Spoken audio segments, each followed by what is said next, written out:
గత చరిత్ర మనందరికీ తెలుసు. గతంలో ఉద్యమం ఎట్లా చేసినాం, ఎట్లా పోరాడినాం.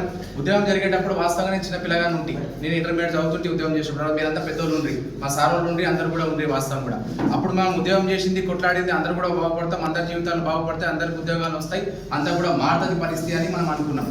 అయితే ఏమైంది, ప్రభుత్వాలు మారినాయి. అప్పుడు టీఆర్ఎస్ ప్రభుత్వం ఉండి, ఇప్పుడు కాంగ్రెస్ ప్రభుత్వం వచ్చింది. పాలకుల మనసు మాత్రం మారలేదు. ఉద్యమకారుల పట్ల ఏ ప్రభుత్వం అయినా కూడా పాలకుల మనసు మాత్రం వాస్తవంగా మారలేదు. అప్పుడు ఆ ప్రభుత్వం అదే చేసింది, ఇప్పుడు ఈ ప్రభుత్వం అదే చేస్తున్నది.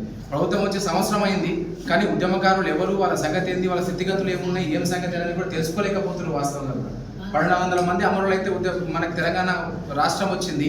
వచ్చిన తర్వాత మొన్న ఏం చేసిండ్రు, రాష్ట్ర అవతరణ దినోత్సవం సందర్భంగా అందరికి కూడా కొంతమంది పేర్లు రాసిండు, కొంతమంది పేర్లు రాకపోయి ఉండొచ్చు.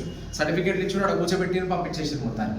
అట్లీస్ట్ ఏంది, ఏం సంగతి, మీరు చేసిండ్రు చేయలేరు, నిజమైన ఉద్యమకారులు ఎవరు?